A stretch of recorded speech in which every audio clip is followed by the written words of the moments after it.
On today's podcast, we'll talk about shooting for the edit, working with the boom operator, Saltburn, No Time to Die, and of course, learning in the great castles of Europe. Just a little bit of business before we start. There may be a curse word here or there in this episode, so please listen responsibly. As always, our website, theop.io, is up and chock full of tips, tricks, and gooey operator goodness. Make sure to check out The Breakdown, where the best operators in the biz explain shots they have done, The Musings, where we discuss everything from quick tips to larger concepts of storytelling, the answers, the images, and so much more. I may or I may not take a break or two during this episode, but I promise that none of them will be longer than 22 seconds. Finally, if you are enjoying the podcast, please follow us, write a review, share us with your parents, and talk us up around the water cooler with your friends. So grab a beverage, sit back, and enjoy the op. Thanks for listening. Lock it up, nice and quiet, and let's roll. Rolling. Victor 30 Echo, take 2. Hey, Margaret. Hey, Mark. And camera set. And action. Hello and welcome back to the Op Podcast, the podcast where we talk about operating and the art of visual storytelling. I'm Dave Comides, your host, and coming to you from England, where I am very excited to speak with Ossie McLean. Did I say that right? You did, Dave, yeah. I got it right. Got it right. A great A-camera Steadicam operator. A couple of things that he has done, but by no means everything. Batgirl, which apparently nobody will ever see because I guess it's not coming out, which is too bad. You'd want to mention first. Sorry. Well, it's the most recent. Saltburn, Tetris, No Time to Die, Johnny English Strikes Again, just because Rowan Atkinson is the best. Matilda, Antlers, a ton of other things. He has been nominated for his work by the BSC for No Time to Die and Outlander, and he won last year, I think, for Saltburn. That's right. Thanks for being here. You're welcome. Thanks for having me. Yeah, nice to meet you. You too. So how'd you get here? What's your story? How did he get here tonight? Yeah, actually, it's worth mentioning that you worked how many hours today? I left home. When did I leave? Well, home. I left my home Yeah. here. Yeah. No, well, I live in Scotland. Oh, okay. So, but I have a little place here. Yeah. Just in the west of side of London for when I'm here at work. Okay. I travel backwards and forwards Yeah, weekends. sure. So when did I leave this morning? 6:15. And then he was This kind morning? enough to work all day So, and then come here yeah. to do this. Well, So. it's not too. I mean, it's Yeah. 8 o'clock or something. But still, thank you. Yeah. So tell me, what's your story? How'd you get into operating and Steadicam and everything? Well, I guess, I started way back when I was at school. I started photography was my first interest, Oh, yeah. which Alright. came through a teacher at school who had a photography class and taught us how to develop our own prints and take photos and things like that. And I really enjoyed it. That's really cool. And from there, after school, I studied photography for a couple of years. Spent a couple of years in a darkroom. Started to not enjoy that because on my own in the dark making prints. there's And I that, wasn't at that point. It's still pretty young. I wasn't really sure where that was going. Wait, how old? This is college or so I would have university? been 20, Okay, 19, Gotcha. Yeah. 18, 19, 20, round about But that. so you were enjoying the framing of the Yeah, big I was pictures loving it. thing. Yeah. And but as a result, I decided I'd like to spend a bit of time with other people. So I applied and went to film school. Okay.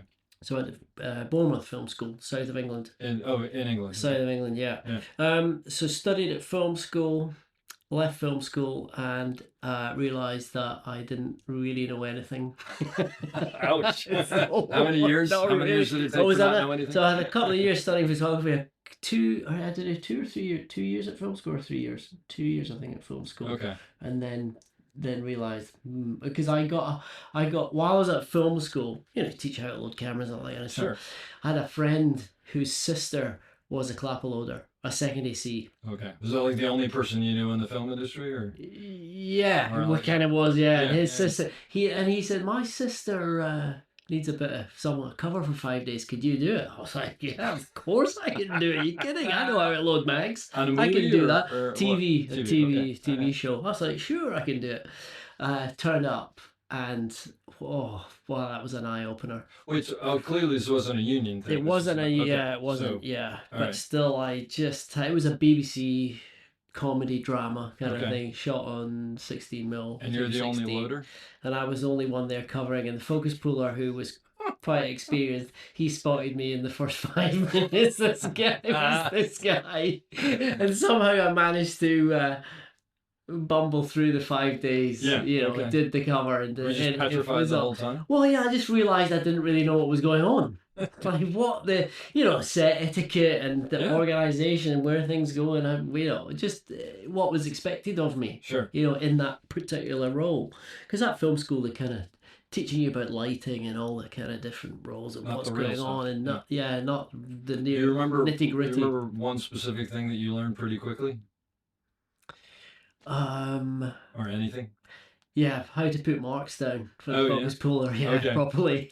Yeah. Well, What was expected of the, So when did the you actors go are ahead in. and do it, and they went, no, not like that. Do He it was this way," like, or- no, you had do this, do that, do this. I was like, oh shit, okay. But it is the kind of thing. It's funny, if you never knew, why would you know? I mean, Well, how would you know? How Yeah, would unless you knew in the Yeah. in the real world. So that kind of gave me an understanding that as much as film school were telling you could go out there and be a cameraman and as soon as you light your own stuff, I realized quickly that I when I looked around me, I thought, oh, I really don't know what's going on here.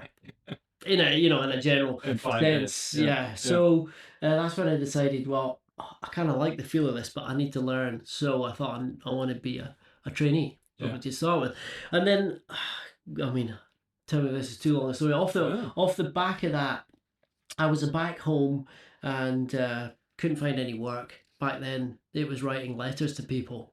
There was no email. Looking for work. training or whatever. Trying to find work. It was trying to call people, and you had to write letters. This was 90s? Or? Yeah, 90s. So 94, Wow. 95, something like that. Pre-internet. Yeah, pre-internet. much, yeah. Yeah, and then I got a phone call from the film school that said, there's a production company been in touch and they're looking for a trainee, stroke kind of second AC that could maybe be trainee and then maybe step up. And I was like, where did this come from? He said, oh, someone that knew the film school or who had been at the film school, and she was now working as a production manager for this company. I was like, well, that sounds cool. Where? Oh, they're based in Amsterdam, in the Netherlands. And you're in Scotland. Okay, and I was in Scotland at this point, But being so young, I was like, that sounds exciting. So they flew me over for an interview. Wow. Yeah, which I was like, what? Like, where's this come from? So they flew me over for an interview, and then cut a few weeks later, they offered me a job on like a monthly contract. That's amazing. But the first job they were doing was called Great Castles of Europe. So these were shows for the Discovery Channel. Okay. All right, so travel. And it type was stuff. travel, yeah. So they were kind of docudramas, a bit of reconstruction in there. Okay. That was kind of thing, and it's about the history of the castles in Europe. And the focus puller we had, a Dutch guy, but he'd done quite a bit of drama as well, so he was able to teach me. Oh, that's great. Quite a lot. So it's also probably not high pressure situation. Yeah, I mean the crew. There was 6 or 8 of us. Did you just travel around Europe? Travelled all around Europe. Great gig. Oh, yeah, it was amazing. Seeing cool castles. Seeing cool castles and going to go places you never get to go, especially when you're so young. So that was amazing. And then the next year they called me up and said, "Can you be the second AC on the next series?" Sure, what's that? And they said, it's Great Palaces of the World. Oh my God. So good Lord, that's fantastic. Okay, I'm in. Wow. So travel around the world, off we go. How long did you do 16 that milk. for?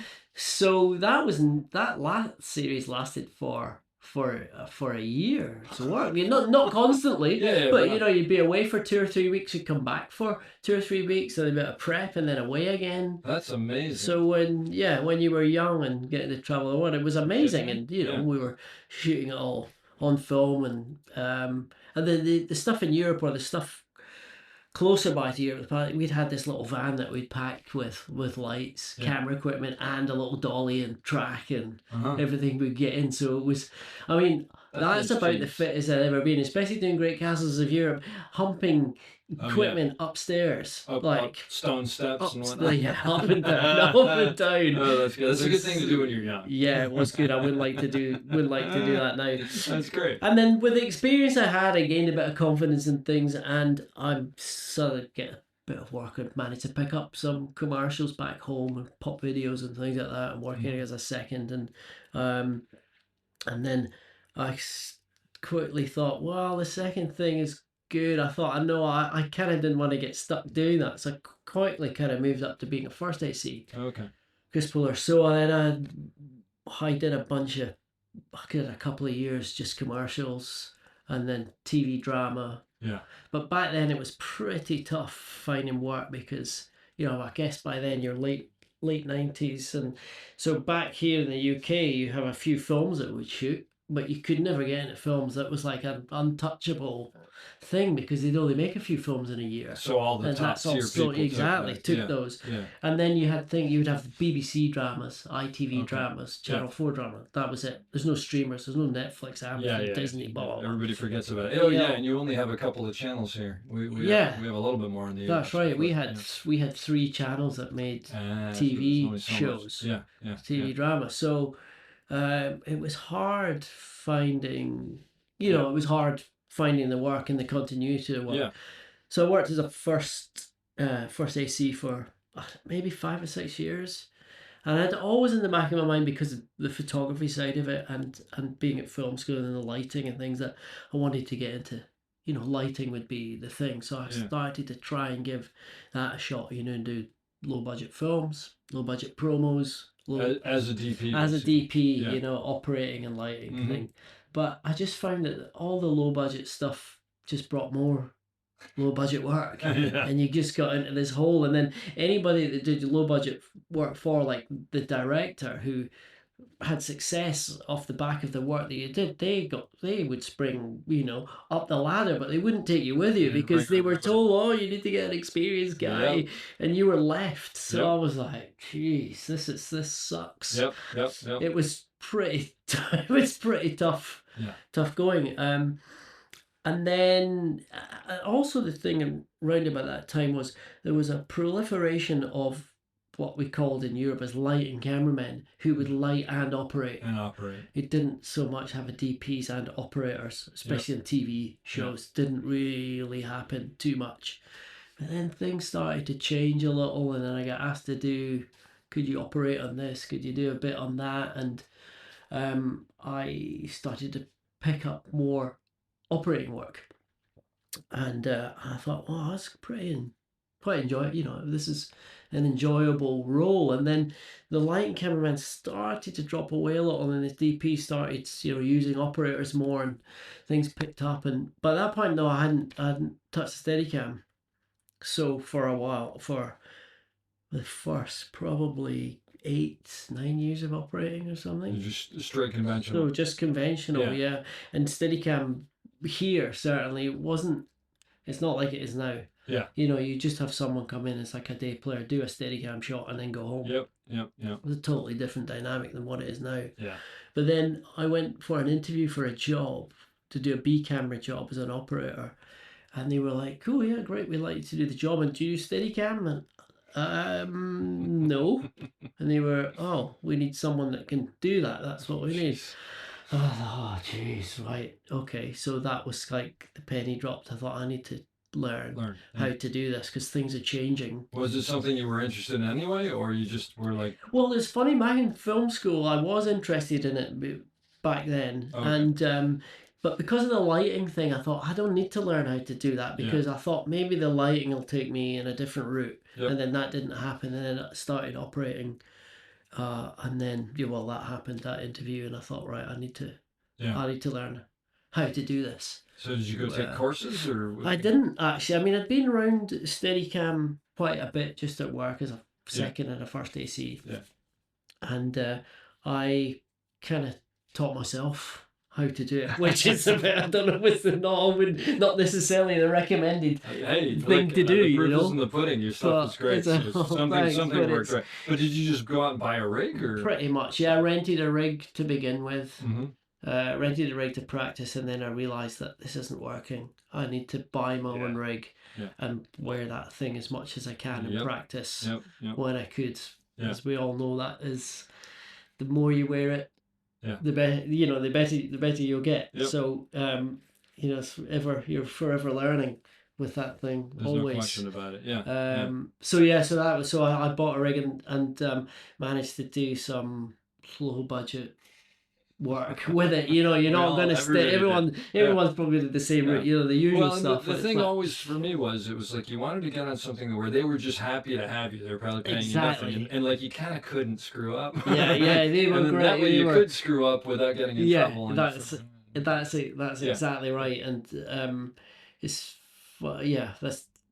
that would be something for people to bear that in mind. You know, don't try and step on a proper film set unless you're 100% ready, because you will be found out within the first 5 seconds. Especially now, because back then there weren't that many people, right? So sometimes they had to go, well, you may not be the best, but at least you're something. But now there's so many good people. Yeah, exactly. Yeah, the standard's so high on all levels. So how long did it take you till you could go on a set and go, I can do what they throw at me? You know, and you felt comfortable with it. Question. It probably took me, I think, a couple of years anyway, at least a couple of years. And then, you know, I walked on was doing a show where there was loads of Steadicam, you know, and we were shooting 2 cameras all the time, and we alternated. The A camera and B camera operators would alternate, so you could, you know, I knew I could throw in a Steadicam shot here that I knew I could, you know, might be difficult to do, but I could do it. And if part of it worked great and it was part of it didn't, they didn't mind so much because the A camera was already set up getting the main shot. So I knew there was a lot of Steadicam on the show, and it was like another means but of at the end of the show, you'd be solid. Yeah, because you were wearing the thing like every day after day after day after day, and like we just said, there's no substitute for that. No, there isn't, and it's just it's muscle memory, and also there's that whole thing of like just figuring out what it did and what that's right. My thing was music videos, just low budget music videos. And nobody really cared what you did as long as you did something fun. You did something. And I didn't even know it at the time, but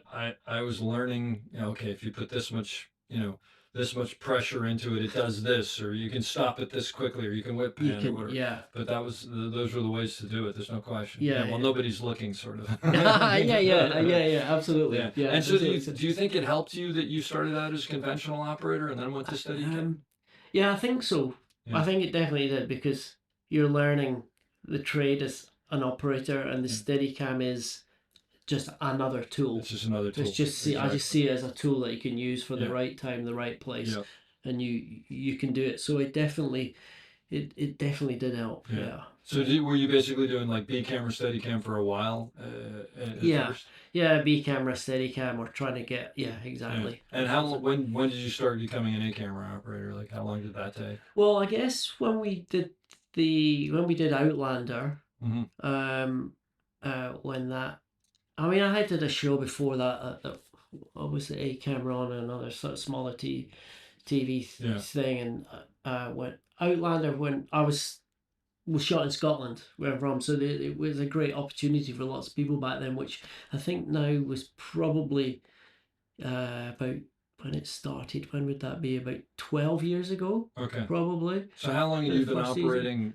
I mean, anything at that point? So I think my first proper operating gig, like on a TV show, was about 2001 or 2002 probably. I think I did a 6-part thing as an A camera operator. Okay. So, and by then that was then 2012. So 10, 11 years or so. Okay. Yeah. So so I think, you know, Outlander was a great show to come to Scotland, because there's a lot of money for a show to have spent. You know, in that area at the time, and it was busy. Like, it was busy. We did a lot of work and a lot of hard work on that. That's gotta be cool to have a hometown show, though. Were you great. near where you live? Yeah, absolutely. It was near. And is it's rare for something to shoot in Scotland? Well, not now. Oh, not now. Yeah, it kind of was more. They'd always have smaller TV shows, but now there must be tax incentives now. Well, there is for the whole of the UK, but but I mean, Scotland has been very busy with TV and streaming shows over the last few years now. It's really, you know, it's really picked up. Trying to remember what the original question was. No, I was asking you about moving up to A camera. Moving up to A camera. And how long you'd been. I think you said 11 or 12 years.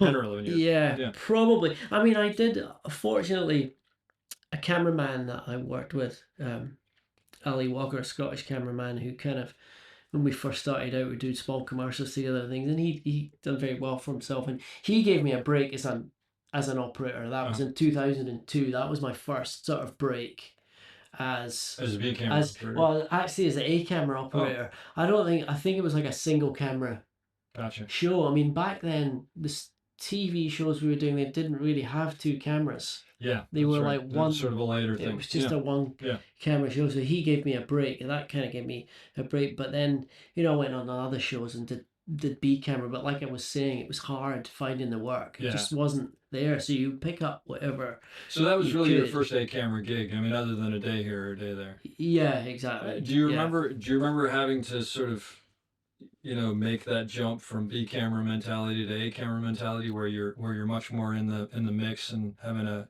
help run the set and make sure everything's moving? Yeah, I mean, certainly on that first job that was the case, but then, because there wasn't like the plethora of work that there is now, it was almost some of the jobs are like a backwards step from that. You have to then go on and do B camera and do dailies and do second unit work and things like that. So after that, it was, I mean, I trying to think specific. I mean, as the time goes on, you sort of learn all this information and pick it all up. It wasn't just like suddenly, okay, I know what it is, because it's over time. Been around just over time. When you were doing B camera, were you watching what the A camera operator was doing? Sort of absolutely. Always figuring out, listening, and they're older and more experienced guys, and asking them questions and just watching and listening. And I guess that's, if you're comfortable in the job that you're doing, then you can afford the time. You have the space, the brain space, to be looking at what other people are doing and watching and picking it up. Yeah. But you're not worried about your job. You're not worried about your job. Once you can do that without thinking about it, you can concentrate on the next. So as a B camera operator, if you weren't working, were you sitting by the monitor or? Yeah, I'd never miss a shot. Even now, I mean, even if you look, work I've done in the last not so many years, I've done quite a few B camera jobs as well. Oh, you still go back and forth a little bit? I have done a bit, yeah. I don't know about you, but I don't do it much, but I sort of like doing B camera. Quite good, yeah. Because it's kind of like everybody's looking over there, and you can find these really cool pieces. Exactly. You can find some great shots and stuff that people maybe haven't seen, or you can. But I do like it, and to be good at it is a very particular skill. There's no question. And I think to be good at it, like we were saying, if you've worked as an A camera operator as well, you can understand what's going on the floor. And what's expected of the A camera, what's going on in the scene, what's needed and what's required, and you can look and think, okay, I can get this here, or I can do this. Or my aim is always to try and find a shot that's as good as the A camera shot, if not better. Without upstaging. I mean, upstaging anyway. You're looking for, or sometimes you're looking just for a particular moment. Sure. So where like it's 90% doesn't work, but that 10% that 10 does work, is great. And grab a look or something. So like as a result, I would watch. I'd be on set all the time, watching, standing by, looking at the shots. I'd never miss a shot, because you get called in. Can you do this? You need to understand what side of the line are you from? Or who are you shooting? What the hell is it you're doing? So I could never sit on a truck, people that sit on trucks and then bring the camera, Yeah, and then so what are we doing? Where are we doing? What are we doing? But like you said, it's quite an enjoyable. It can be enjoyable. It's a different role. But to be good at it, it still is a lot of skill involved. With it. I'll tell you, my favorite B camera operators that I work with are the people who, I'll set up some Steadicam shot where, I'm coming off of a helicopter and into a thing and this and that and the other, and then they've just found one perfect place, and I look at that and I go, that's so much better than what I'm doing. It actually makes me happy, because I'm just like, oh God, that's so much. That'll save it. But that's a good B camera operator right there. A and B camera operator, are you thinking about the cut? As you're filming, are you trying to think how it's going to cut together and sort of making sure that all the pieces are there? Absolutely. Yeah, absolutely. And often, we'll have the discussion. We're going to have a discussion with the director. Where are we? Where do you see? Where are you coming out of this? 100%, because it makes such a difference to what you're going to do next, right? Yeah. And how long the shot needs to last, and because you can do things that go on for a long time and know if they're all going to get cut into. It's so funny. I don't know who I was talking to just recently about this, but one of my big pet peeves is you'll do some just huge Steadicam shot, which is fine, but you fully know that there's a moment in the middle that they're going to cut into, and you're like, why can't we break this up? Because I can do this part better and that part better if I do something different, but to do the whole thing, and no, we're not going to, and then they'll do it, and then, you know what, we're just going to grab this little piece. Just don't listen to the beginning. I could have done both of those pieces better, but it happens. Yeah. And then what? So what do you do? What are you doing during rehearsal, as the camera operator? Well, I'll sit in there watching with the director of photography and look at the scene as a whole, and we might have had a discussion beforehand of some ideas that we'd put in place. But generally, I'll have a think about it, but also trying to think of alternatives that can work. So they've said this. They've said maybe it's this. You think, okay, so you know what that is. So you can sit there and think, well, okay, that's a good idea. Yeah. Sit there thinking, but what if it was this? In case something changes. In case it changes or it doesn't work, or suddenly something you could offer a better shot or a nicer shot or a slightly different idea. So it's just thinking through all the different possible scenarios. Usually, my friend Jeff and I call that the back pocket shot. You always Right, got to have that shot. Yeah, in your you got back that. pocket Yeah. that you can pull out. And, That's a good. That's a good term. But it's an interesting thing of how do you figure out when is the right time to pitch that For or the back not? pocket Because shot. because the thing is, some people don't want to hear. Some people don't want to be one-upped. Yeah. Do you just? I mean, is every situation different, or do you always bring out the better shot? You have to at some point if you think it's a better shot. I think you have to. But again, that's just judging, reading the room, knowing the director and the DP and the people that you're working with. It's just about the timing for these things. There's not always a good time for that, or it's about knowing the right time. Yeah. It might not always be appropriate to bring out the back pocket shot. Exactly. You might have it and you could have a quick discussion with the DP. What do you think, Bo? And you think, well, yeah, that's a great shot, but I'm not now. Not now. Not or it is. But it's funny because I couldn't agree more because I mean it's so funny. It's like, especially when you're talking to younger operators, you want to give them answers, but some of the things there just aren't answers to. It's like every situation's different, right? That's right. And here's the thing.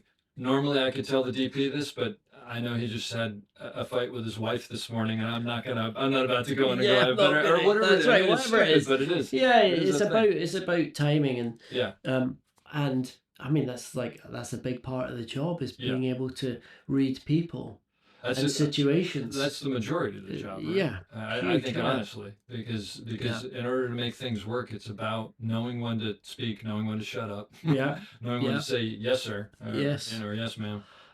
It's all that stuff. Have you ever had a situation where you've worked with a DP and a director who aren't seeing eye to eye and you're in the middle of it?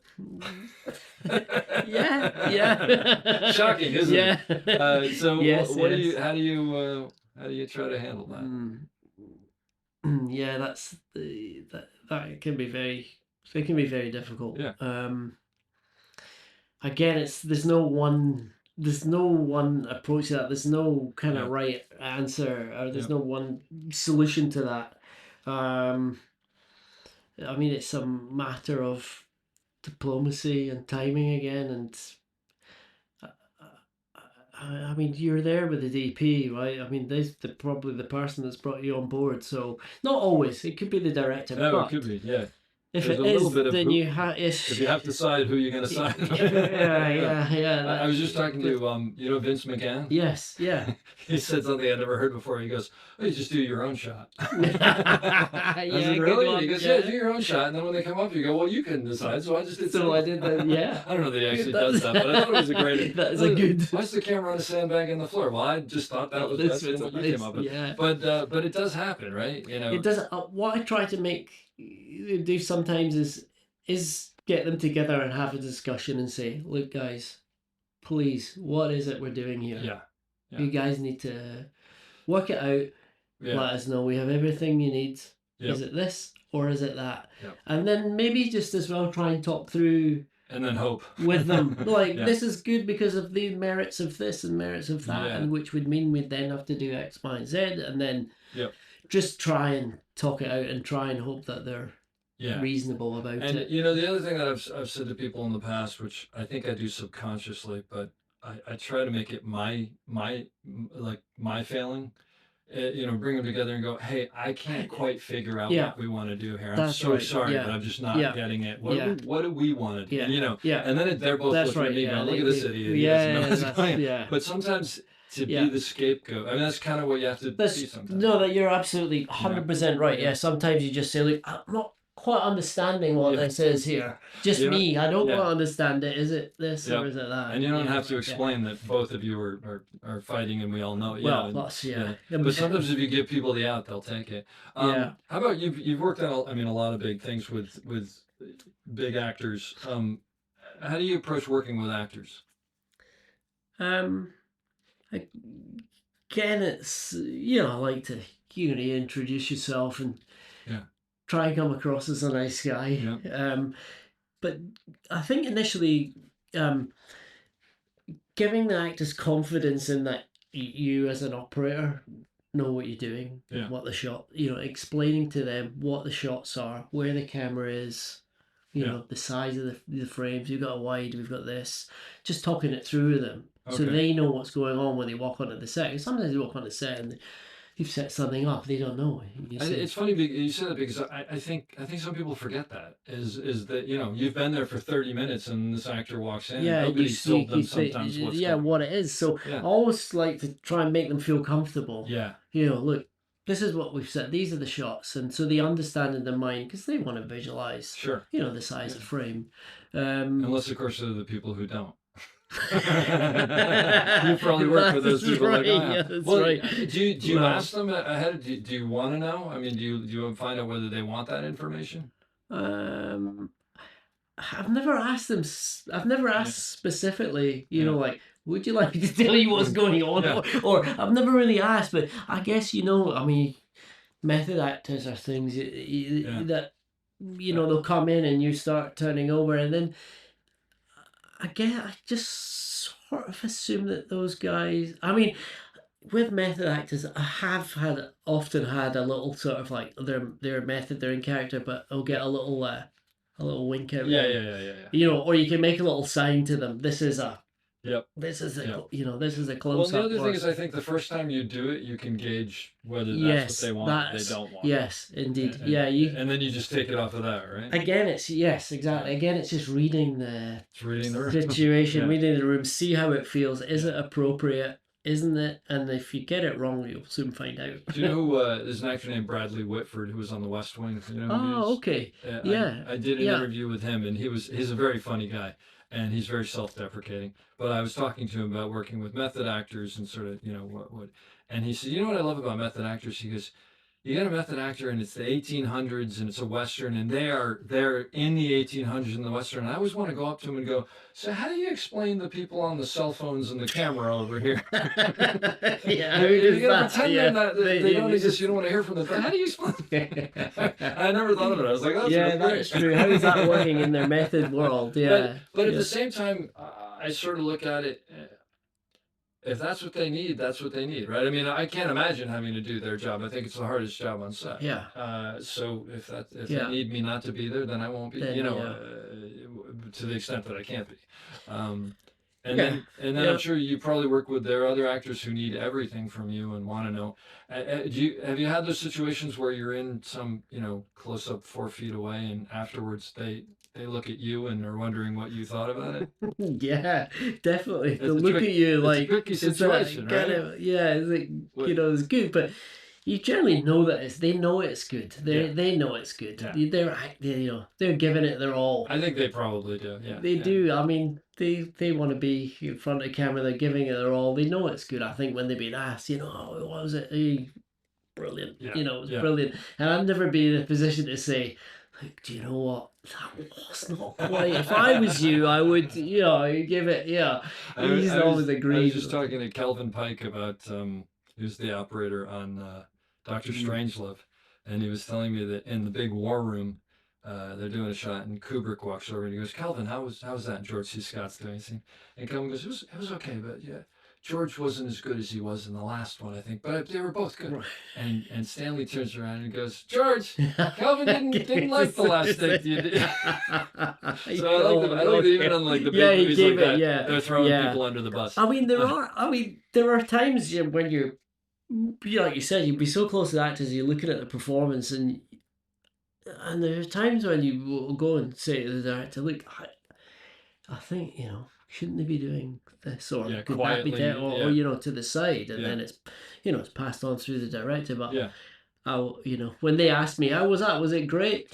Yeah, thumbs up, brilliant, love That's it. the safe answer. But that's another thing with the directors. I like to do that as well, but usually I probably won't give any feedback like that for the first couple of days, because I'm trying to figure out, do they even want do that? they even? And, Yes, and I 100%. think they need to get to that point where they trust you enough to actually really. I mean, what I'm talking about there is like, established relationship, like not someone you haven't worked with before. You're First just or walking up second and day. exactly. This should be better. This should be worse.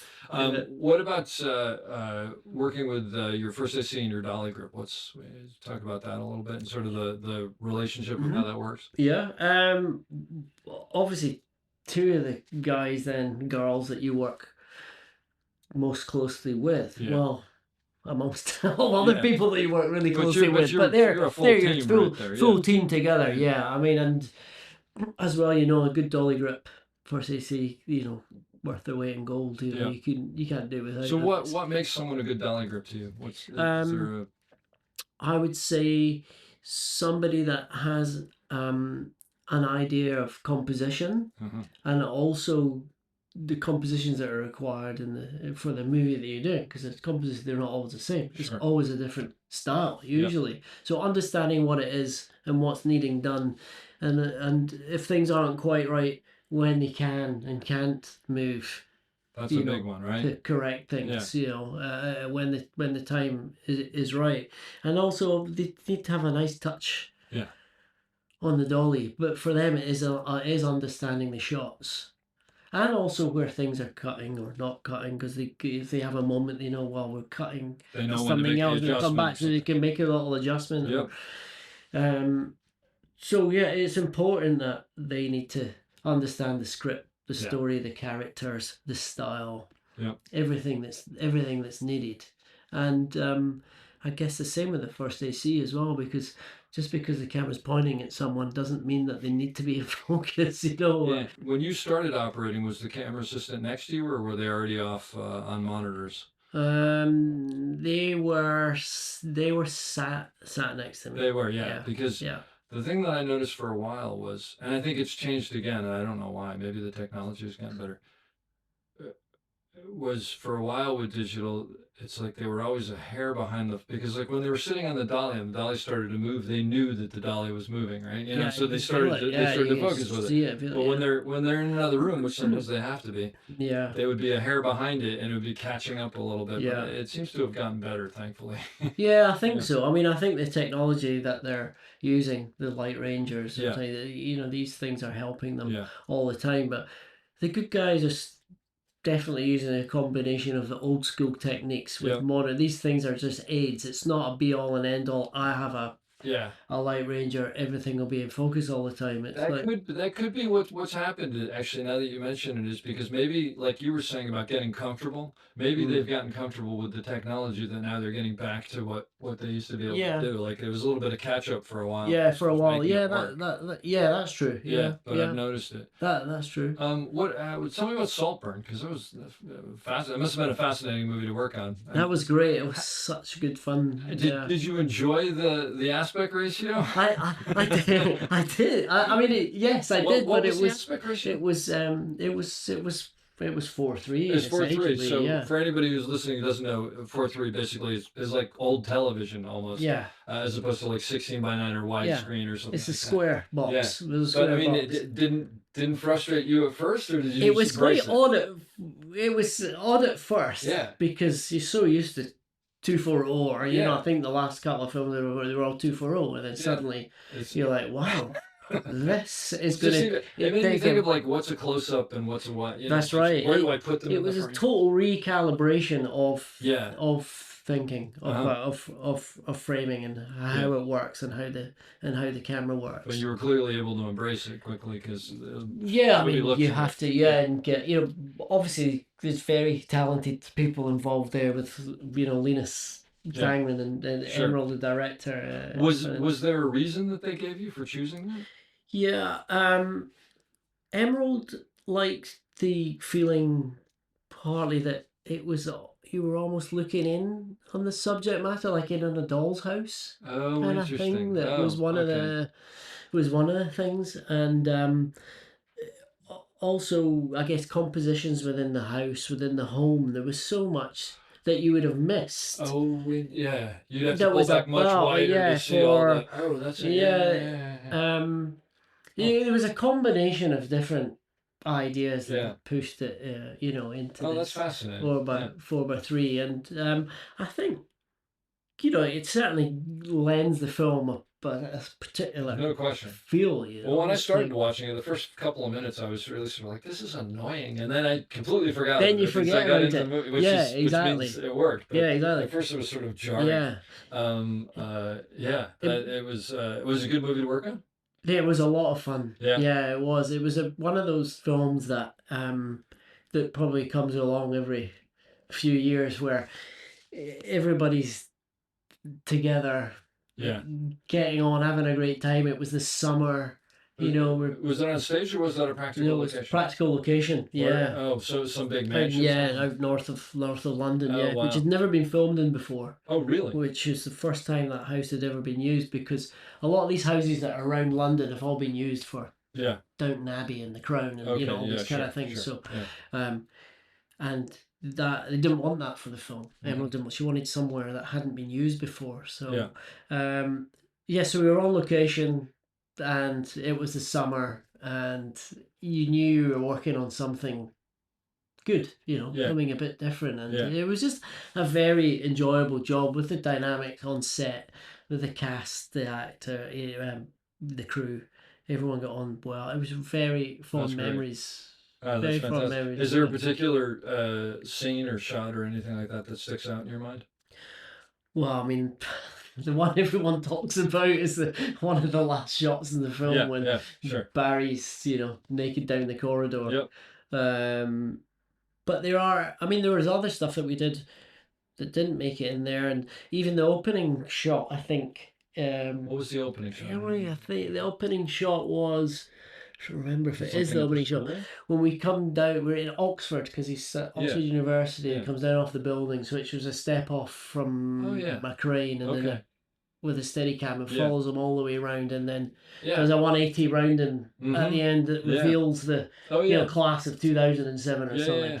But that was actually something that Emerald did. That was timed to music exactly, which a lot of people might not pick up on it, but That he So was playing in your ear. it was in or it. It was playing in on the his. set? It was in his Barry's ear, in his ear, so he could pace his timing. So from when we craned down Uh-huh. to he walked into Sorry, shot, Barry's the the actor. Barry, yeah, Oh, gotcha. Killian, Okay. yeah, the Yeah. actor, till Oh, he okay. comes into Oh, frame. really? It was to music. So when we wrap round at the end, Yeah. like it's perfectly in time with the music. Oh, wow. So which was designed at the and time. were It you wasn't- listening to it as well? No, I didn't listen to it. You just no, went off- I just went off of Barry's. Off of him. Yeah, Yeah. Barry's speed that Wow. he was going. So I'm trying to think of what's the movie that Bill Pope shot for Edgar? Baby Driver. oh yeah, Baby Driver. They had earwigs in with music Sure. the entire. I mean, I heard dialogue that, scenes, yeah. everything. yeah, yeah. And it's why everything is to the music. It's a fascinating thing. Did they do that for other parts of the movie? To do that, yeah. I mean, within the movie, there's a lot of clever things in Yeah. the Emerald. You know, that puts That's great. she's put in there. Yeah. So having gone back, is that memorable shots? I mean, there was a lot of stuff in there great that's stuff in like the movie, you know, yeah, you know, the party scene at night and stuff was Oh, fun yeah, to yeah, do, yeah. and you know, there was just a lot of fun stuff. You know, I had this fun handheld stuff, and And is that the kind of thing where is it Linus or Linus? Linus. Linus. Yeah, Linus. Yeah. Is are the two of them basically deciding handheld Steadicam, or are you involved in that as well, or I mean, Yeah, is it designed ahead of time? I mean, it was. I think it's designed, ahead Yeah. ahead of time. It feels like a movie that's Mostly, very yeah. someone had a Yeah. heavy hand. Yeah, Linus and figuring- Emerald, Yeah. planned that Yeah. out. Yeah, there are moments when you think, oh, maybe this could be Sure. could be Steadicam. Yeah. And you think actually this could be good. We're going to do this handheld. So yeah, as you know, Yeah. things of as much as you plan, things gonna Of you know course. evolve a little. But yeah, it was very, very well prepped That's great. beforehand. Yeah, That's fantastic. Just because I have to ask you, Johnny English strikes again. Is Rowan Atkinson just a blast to work with? Please tell me he's hysterical in person. Yeah. No, okay. Well, I can tell you a bit about Rowan. He's pretty serious. Oh, is he? Yeah, he's pretty serious about it. He is fun, and I will say, by the way, I mean, I work with Steve Martin, I work with a couple other people, and Yeah. when they're not doing their comedy, they're actually, a lot of them, not all of them, but a lot of them are. But I guess more what I was asking was, when you're working with him and he's in his character, is it are you just laughing the entire time? Yeah, he's good because of his face and his performance. His performance is brilliant. I don't know how you he's look at him and not laugh. physical performer, isn't he? Yeah. And he's brilliant, but he's very he's serious about his performance. There's so much thought that goes into what he's doing. That's fascinating. And then he wants to see it all back. Yeah. And they go, no, I can do this better. I should do that. I can do that. Let's do it again. Yeah. Let's see it back. Do it again. Oh, You know, like how like a perfectionist, he'll go to the point where he's almost exhausted doing it. Yeah. So, but I guess that's Yeah, the that's way why- that's why it works, the way right? he Yeah, that's the way he works. But a very pleasant, nice man. Yeah, Oh, that's absolutely. wonderful. Yeah. No Time to Die. It's so funny because I'll tell you. So I'm over here in England and I'm talking to a lot of English operators, and I look down at his IMDb, and I'm so jealous because everybody has either worked on a Star Wars movie, a James Bond movie, or both. Right. and all I they're can not- think of is like, oh my god, as a kid to work Yeah. with James Bond. How was that to work on? Yeah, that was that was amazing. Yeah, I mean, I think I had to sort of give myself a slap in the face when you Right. sat there. The first shot I did was on a 65mm Panaflex. I think it was like, oh my god, I'm doing this James is Bond, I'm doing yeah. James Bond. It Yeah, was because you probably you grew up on it like I did. yeah, Right? exactly. Yeah, it was really amazing to That's think pretty that cool. you're standing there doing this. You're like, am I dreaming? Am I gonna wake up from this? It was amazing. But then that soon disappears because you get into the Because it's just so you much go work. into it because Yeah. there's so much work. It's got to be a massive movie. So right? much, yeah.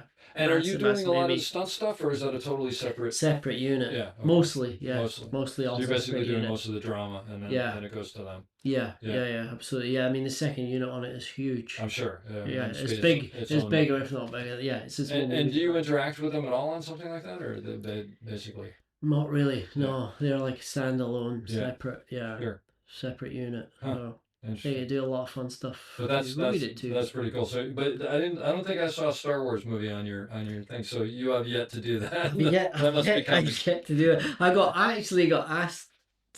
I got asked to do some pickups or something for it, and Yeah. then it didn't work out. Yeah, But yeah, I'm sure it will stuff, happen yeah. because there's certainly enough of yeah, them. there's a lot of them around. And Yeah. they all seem to be here. It seems like everything's coming here. Well, yeah. Hopefully. Tax breaks. Yeah, yeah. Well, tax Reason breaks and behind it. so many. I think the other thing is I think after the strikes that we had, a lot of things seem to have moved over here simply because they don't want to deal with the unions, unfortunately. Yeah, which well, is I great heard- for you guys and not great for Yeah, us. it's not great for you these guys things are because then they're cyclical. not. Yeah. Well, yeah, that's true. I mean, being around long enough that Yeah. exactly they'll come full circle, they'll Yeah. come back Yeah. again. Well, the idea is there should be enough work for everybody. Yes.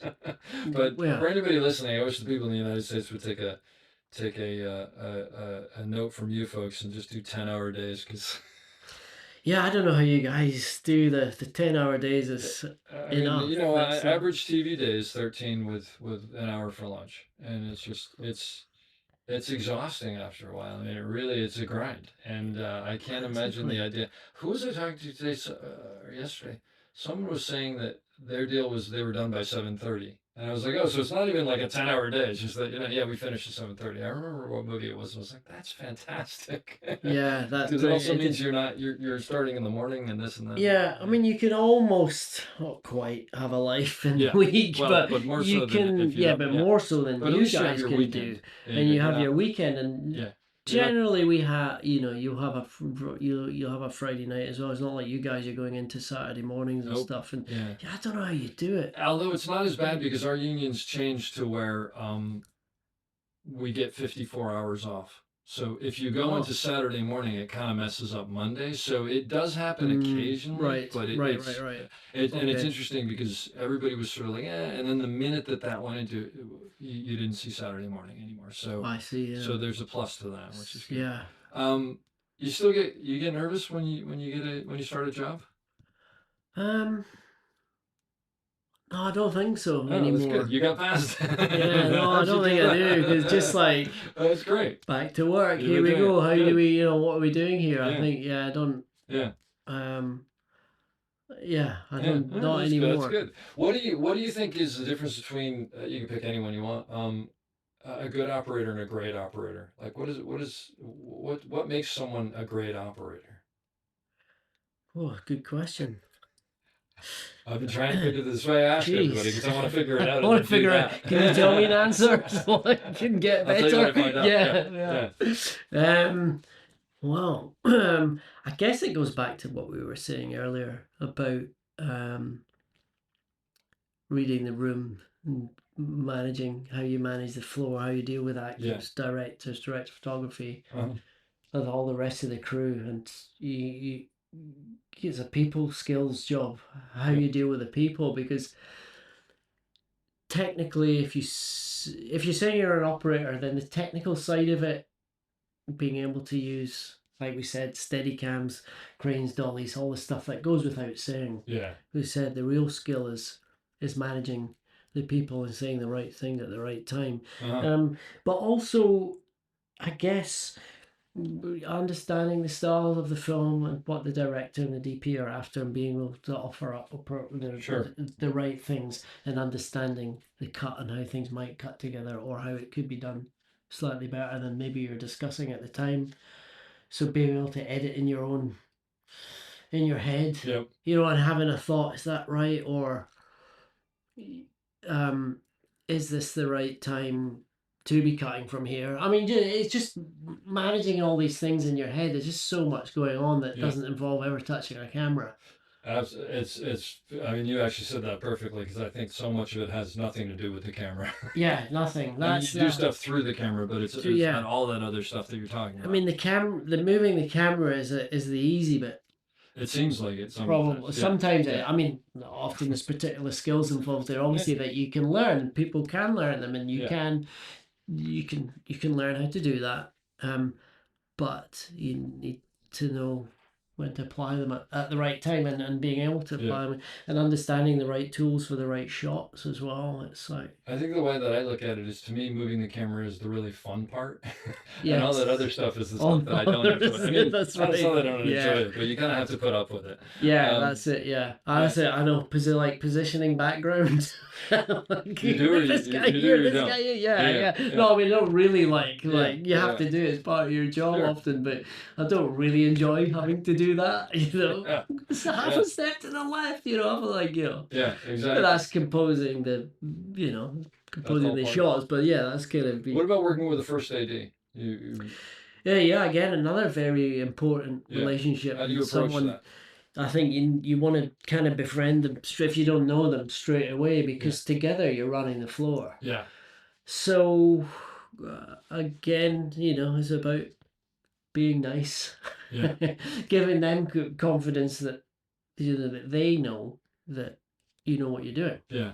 They Do you need to right off know the that. bat try to sort of engage them and, hey, I mean, how long do you need for this scene or whatever? Yeah. Just something to let them know that your head's in that Asking game. them questions Yeah. when if we first shot, first scene, when are they coming back? Yep. What's happening here? What's the plan with it? Yeah. Just to strike up a dialogue. But generally, beforehand in prep, you'll already have met them, because we go on the Tech Scouts together. See, that's something Which you you guys guys- get to do, which we do not. And I I don't know so wish we could. I do Well, not know. and here's the thing that drives me nuts is I'll show up and there would be some massive shot that someone else has decided how to do. Yeah. And normally it's Yeah. the DP and the key grip who have decided the equipment who have used. And Yeah. nothing against either of them, but they are not the ones who have to have pull to it off. execute it exactly. And That's why I don't understand how you guys. I don't. do the I've Tech tried to get Scouts.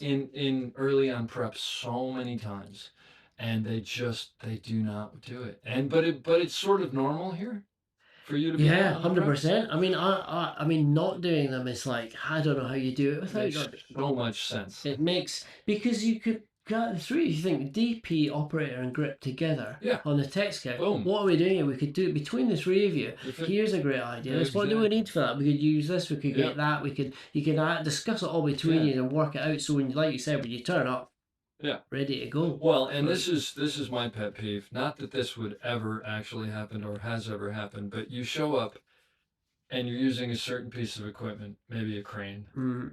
and you're realizing that it's not the right piece of equipment. And then you do a little information checking and you find out that someone in the grip department, maybe the key group, owns the crane. Oh, yeah, yeah. And well, I don't want to take anybody's rental away, and I'm not saying, but it's like, but this isn't No, the right. it's not Well, yeah, the you right- can make it work. It's like I can make it work, but my job isn't to make it work. I want to make Yeah, it. I want to make best it we good. can. Yeah. And it is very frustrating sometimes, Uh, and it's nothing against. It's not even saying actually that anybody's necessarily blatantly saying whatever, but they're not the people who are executing the shots, and that's you know right. what you need. And it's the buck stops with you. You're the one that's And I'm the gonna one they're get going to it. look at when they go, why isn't this Why doing it? isn't And, this and what you can't say is, 100%? well, because we had the wrong piece of equipment, because so-and-so didn't, Yeah, that's right. So, Yeah, you can't. I know you it's- just can't it's go the down worst. that route. It's yeah. I mean, I'm a firm believer having the right equipment for the Yeah. right shot, and I like just because you own it, it's like you can't start pushing it. And I should say, by the way, Job anybody is- listening, I love the key grips I work with. And-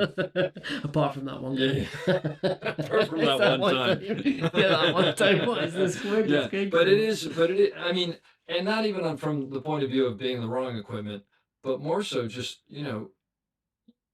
because you do it. Like I wouldn't want to tell the DP how to light because Yeah, what light because do I you don't need? light, Yeah, and yeah. and I want to tell Yeah. the key group how to build, some piece of. Yeah.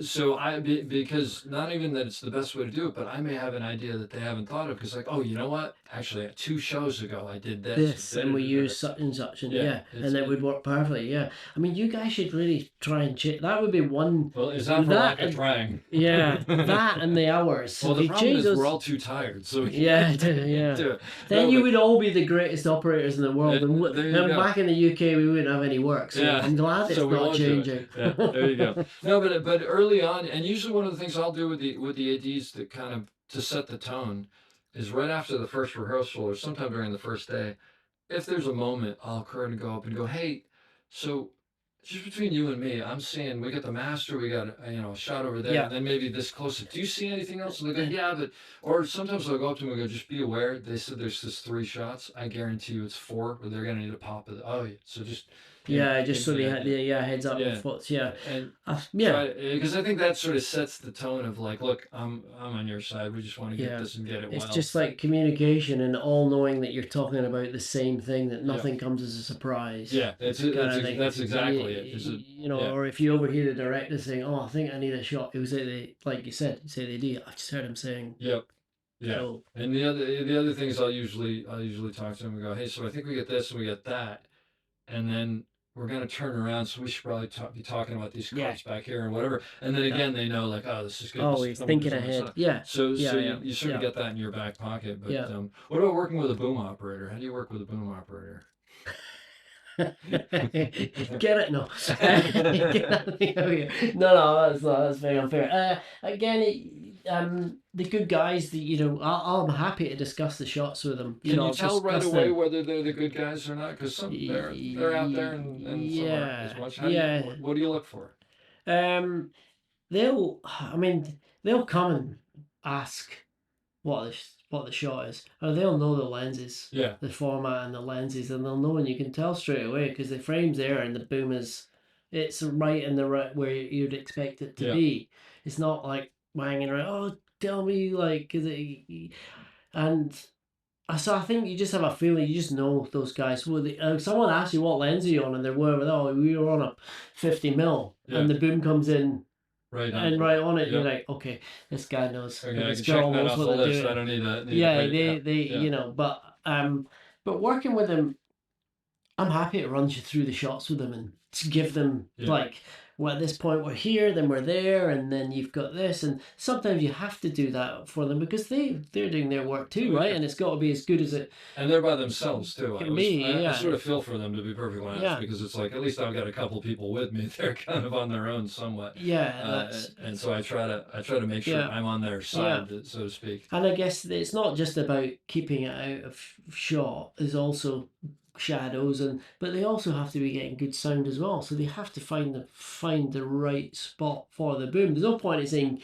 get it out, it's in shot, but They still gotta if get the the sound, sound yeah. sucks, then Yep. that's not any good to them. So Yeah. it's kind of helping and managing them. And sometimes the grips, you might say, look, guys, can we get a deck in here for these guys? You know, help them. Oh, You a know, deck on meaning a something to decking. stand on. Yeah, something to stand yeah. on. Getting them Yeah. a couple of 8-foot decks, and they Yep. can walk along. You know, like just help them with. Yeah. I If think they're not it's asking a good for- point because that goes a long way towards they realize that you're both fighting the same fight, that you're not fighting each other. Yeah, that's- it is yeah. this weird thing that I don't know where it came from, but when I got in, there was this whole thing of like, no, camera and sound don't get along together, and it's like we're both trying to make the same movie. I don't It's not- understand. yeah, Yeah. you can't hear what they're saying. It's not Yeah. going to be much. Yeah, if good. the It's boom's like- in my shot, they can't use it. And if they can't hear what they're saying, they Yeah, you can't can't- use it either. So yeah, yeah, there was that. yeah. Just an interesting thing. I mean, I guess nowadays, then with painting out a bit of boom here and there, it's pretty bread and butter stuff, easy. Well, stuff. it is interesting because I did Ozark last Yeah. season of Ozark, and they do a lot of static frames on that. Mhm. And when I got there, the boom came in, and I said, "Oh, and he goes, yeah, well, oh," and he took me aside and he said, "Listen, so obviously, assuming you're okay with it, but on the static frames, they let me get in as much okay, as I right. can." And I said, "Oh, they don't mind painting it out?" And he goes, "No, it's not a paint out." He said, "If you're not moving the shot, they can just literally say we roll a couple seconds without it beforehand. And they can just and do a wipe down from the it, top." Yeah, And Yeah. I've never thought about that before. I said, "Oh, that's brilliant." yeah. So he would be in there all In the there, time, right. because he would just call in. He goes, "Static frame, yeah." I'm gonna be in the shot. Great, and everybody knew. And it was I It's never like a thought about working it. method, right? Yeah. Yeah, that's but the important other thing. part of it, like you said, is there is that thing that used to be like, you had to, hey, the boom was in, but now it's sort of like you'd go over and you go, just want to make sure everybody knows the boom was in, they can take it out. Yeah, it's it's fine. it's an easy fix. Yeah, Yeah. so Yeah. it's not quite what it used to be by any means. Yeah, that's right. I mean, some of the smaller jobs are still, they don't want to be paid Yeah, no, to no, do I that. totally The bigger get it. ones, they're like. And it's funny, Yeah. my wife is a VFX artist, and she does rotoscoping and this and that and the other, but a lot of times she'll just get hired to do some cleanup. The effects people will, we don't have time for this, and they'll find, because they know they can give it to her. Mhm. And she comes in from her office one day, and she comes in. I've told this story here before, but she comes in.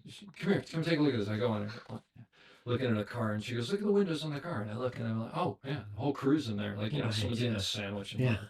She goes, "Why is the crew in there?" I was like, "Oh, I mean, I don't know." She goes, "Why wouldn't the operator just tell them to move?" And I said, "I don't know." She goes, "You would tell them to move." And I go, "Yeah, I would totally tell them to move." And she's like, "What?" I'm like, "I wasn't on the movie."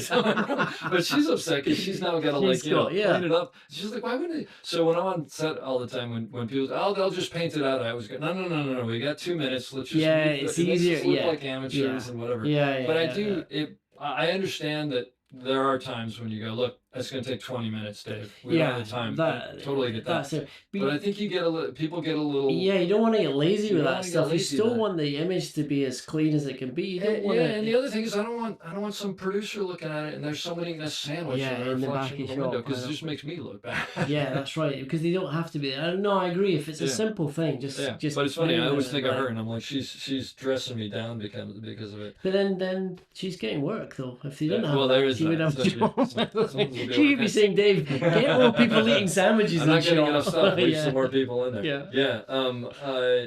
What do you think?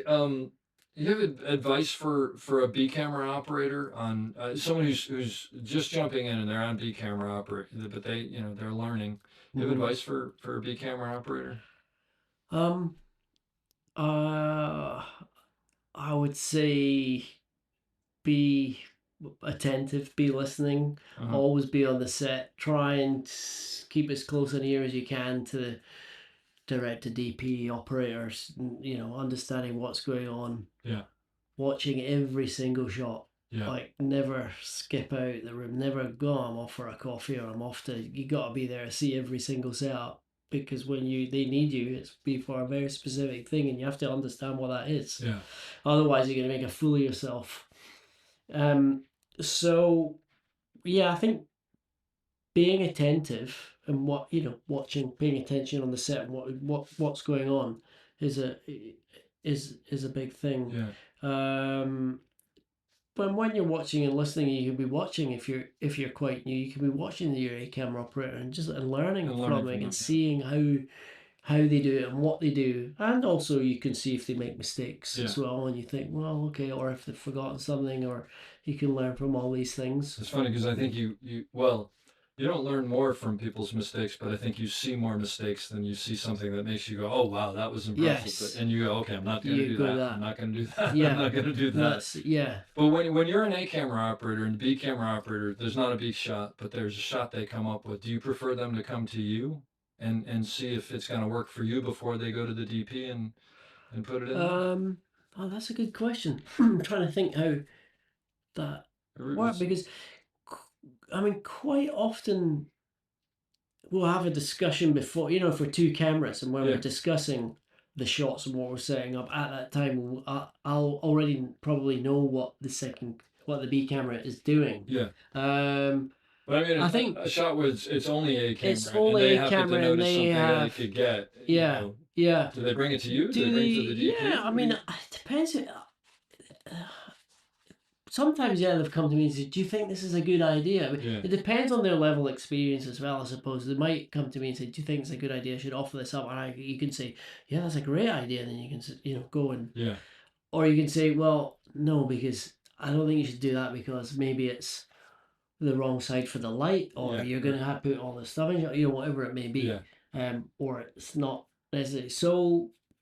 If they're newer, it sounds like it's better to come to I think it probably is, because it's like a softer pitch. I think it probably is, because then the DP will be up to their eyes, and all sorts of things with a camera shot. And it depends how much brain space you think the DP's got as well. You could say that's interesting, actually. How they deal with these things. Some guys will be like, oh, like what's happening? You could say the B camera, don't come.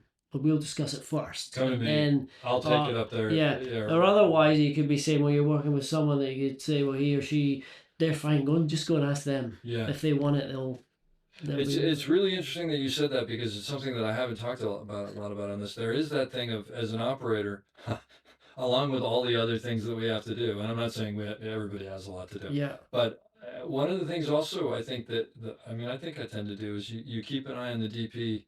And when there's so much coming in that they're spinning out of control because they've got, costumes wants to talk to them, and the production designer wants to talk to them at lunch, and something's going on at home, and all the stuff, everything. Yeah, you can go and go, hey, you want me to run this and take this off your plate, and sometimes that's invaluable, right? Yeah, that's it. Yeah. I mean, Totally, yeah. I kind of don't know how DPs do it, because it's like, it's fun. If people ask me before, like, why do you DP? And I'm like, because I like to eat lunch with my friends. I like to have a life. They're always having lunch with someone they're meeting, and then on the way home they're on the phone, and on weekend and everything. It's like all encompassing. No, totally agree. It's overwhelming. Totally agree. I mean, I think sometimes it maybe, depending on what's going on, you could get the B camera and set it up and offer it up. Knowing that it's the right shot, and it's it's not going to be a big deal lighting wise. Because understanding light as an operator as well, you have to do that too. You're not going to offer up something that's a nightmare for the DP. So and the line, right? Exactly. So you can offer it up and then go and say, oh, what do you think about this? And they might go, oh, great. Yeah. Or no, we don't need it. Then it's easier to take it out than to put it in. If it's Sure, there sure, and it's sure. ready, you can just go. Although I It's have like- been in the situation before where that's happened, and the director has seen it and fallen in love with it. So you got to be careful It's, with well, that too, yeah, that's right? what I mean. So it has to, it has to be right. it's gotta It be has to right, be right. yeah. You can't throw the DP under a bus. And the other like, part of it it's like, is I've been in this situation where the B camera operator has gone to the DP to mention something, and the director has been standing there, and the DP has said no, and the director's gone, no, that sounds like let's do that, and then suddenly it's like, yeah, and now we got to relight that, or we got to this, and then I get taken aside and be like, don't let him come over and talk, So, but then that goes back to knowing about It's reading the saying, riddle and- saying the right thing at the right time, or when and not to say or when something. not to say. Or, Yep. That is absolutely right. Any tips for newer operators on working with actors who aren't hitting their marks? Not that ever happens, right? All actors hit their mark.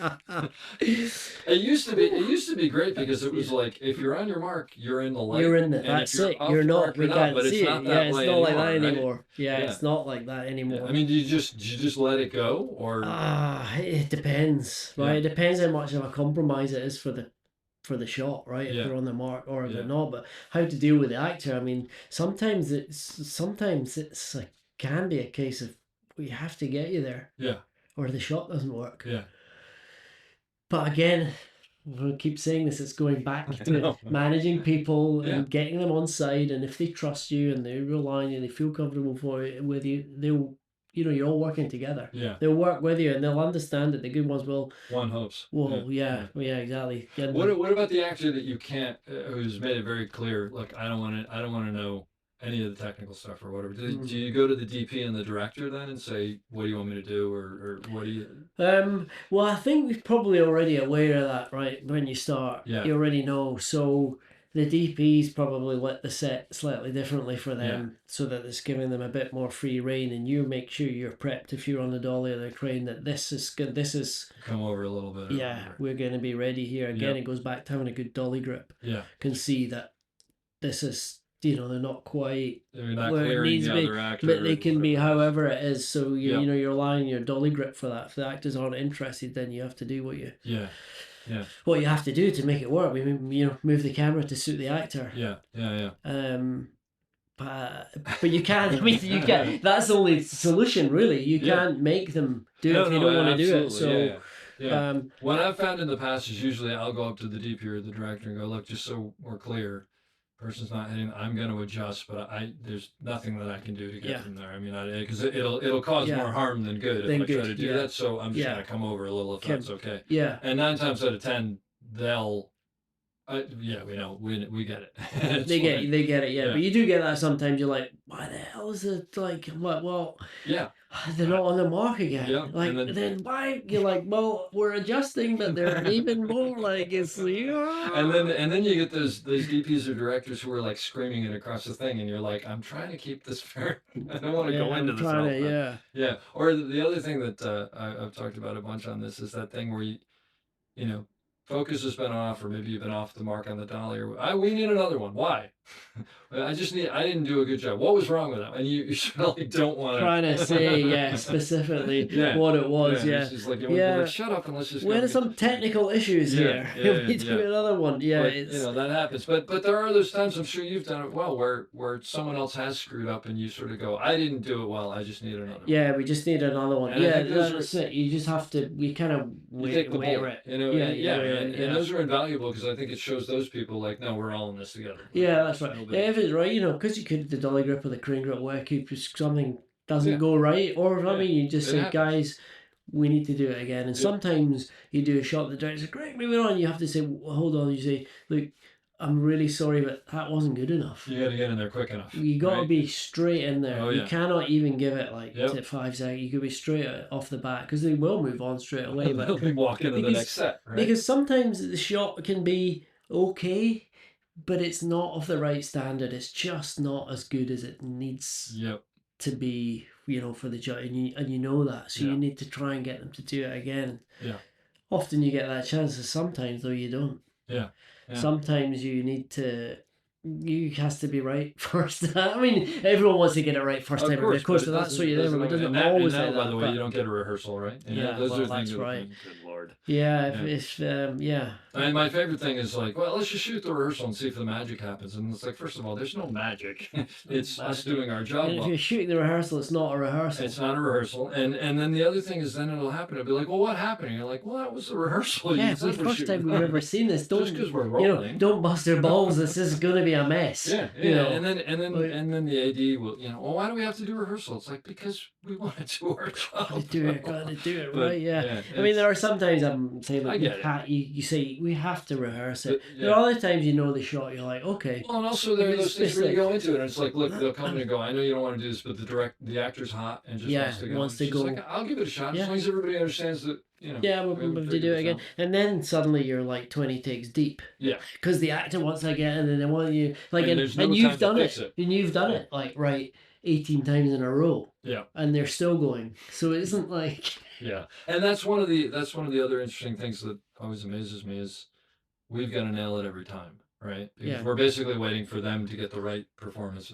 It's not about us, it's about them. So yeah, which is the hard part of the job. Yeah, Yeah. exactly. Yeah, it has to be right every time. Have you ever done one of these things where on Steadicam, where it's usually on Steadicam, sometimes it's on a dolly, but I find it's usually more on Steadicam or handheld, where it's just you're completely in sync with an actor and you're kind of making it up as you go and just and I hate to use the word, but there is like a magic that happens where you just fall and you In the get one right of those spot. amazing moments of I can't believe this is happening. is- Have you had one of those?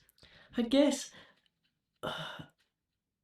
I mean, I guess that, yeah, absolutely. There's times when you have actors that understand the cameras and Yeah. compositions It's and a what dance, is it right? doing, yeah, and where you are and where they need to be. It's them understand. You know, those actors are obviously we like a It's lot incredible. because they know. They know the lens, they know the size of the frame before Yeah. you go, so they can put themselves in the right place at the right time, even if things are slightly off. Yeah. They totally can save shots, make shots. So when these things happen, then yes, that's a joy because you think, oh, thank God, they know what they're doing. And also, you come out of It's it and you like- go, I am so good. And then you realize you're not. You realise it's like... I did ER for 3 years when I was very young, and you know, everything lined up and this and that and the other.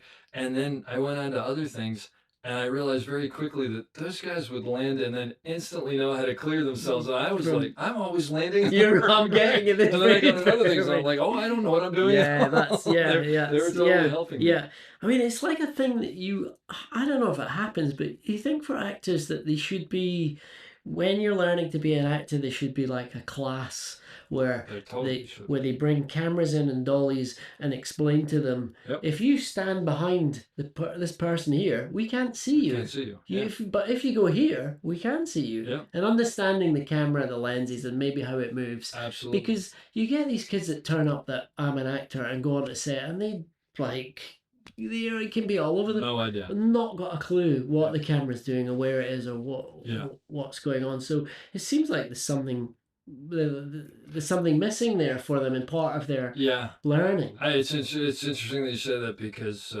I definitely have noticed that, but I don't know what it could be. As my default is always that it has something to do with going to digital. I don't I don't know what it is, but something has definitely changed. And also, by the way, there is that thing of younger actors now. I don't think. It used to be that if you didn't hit your mark, like you were saying, you weren't in your light and you didn't look very good and nobody could see you or something like that. So you had to hit. You your had mark. to, yeah. And I think that's gone. Yeah. So a lot of that second nature Yeah. stuff is just not there anymore. Yeah, it's hard. Yeah. It's a difficult struggle. Some sets you can go onto, or say you're going to do a daily or something on, Yeah. and you think, the precision and the way the sets not there. run is not there. You know, all these old techniques and the way things have been done, it just isn't. Yeah. It's sort of like slipping away in some places. Yep. Which is pretty sad. It is. There's no question. Um, I just worked on a thing a little while ago, and they were all young actors, and they'd all sort of grown up on the show. So some of them were started really young, and I don't know who was working on it before, but I came in and they'd come and land in and over, and they'd completely block, and the other person would. So if they're blocking, just if you want Yeah. to find the lens, what do you mean? Well, she was, and I suddenly realized, like, oh, nobody's ever explained this to you. I don't know what they used to do before, and I think what they used to do before is the camera would just do a Would just- massive move, but Yeah. so I said, oh well, so take a look here, and I'd bring them around to the camera and I'd show them whatever. I said, so if you can't feel my lens, you can always just Yeah. lean if you want, or I can try to find you, or something, Yeah. and then try to explain to the foreground people, hey, you can't overshoot your mark. I mean, you got the easiest thing in the world because Yeah, you've got it. Just you can look, you boom, can see and then- down. Yeah, you Well, can. why? Because then they can't see that person. Oh, and then they'd understand it. And Yeah, and would be. within about Yeah. 2 weeks, nobody was blocking. Yeah, the it would be, lens yeah. anymore. But I realized You know, nobody had ever explained it to me. Jeez, that's nuts. I mean, that's why we should have these classes, right? That's exactly right. Dave and Ossie's Apples classes. Well, Come along and we'll set it up after this. I think it's Yeah. fantastic. And charge them a fortune. operators will be thanking us forever.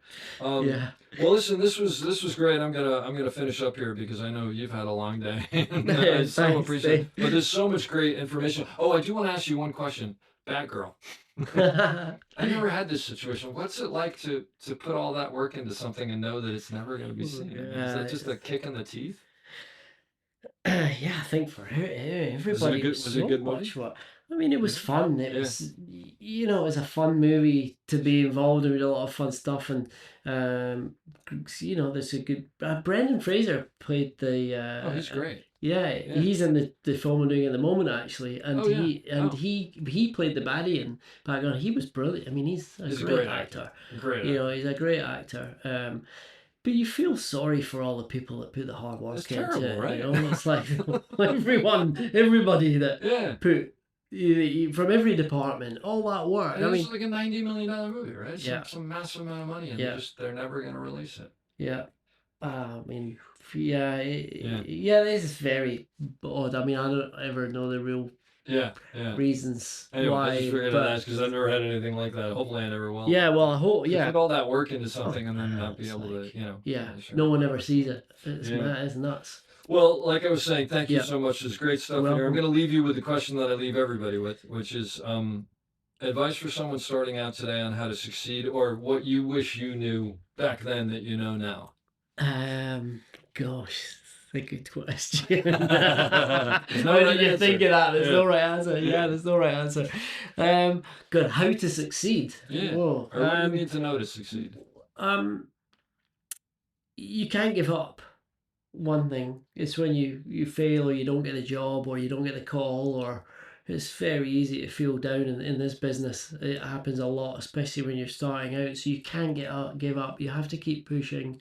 You've got to make these horrible calls or emails, and God, make yourself do it, even though it makes your toes curl, probably. I think you have to be nice is a big thing. Mhm. Conscientious, hardworking, attentive. A lot of the stuff we've discussed, all these things we've discussed already.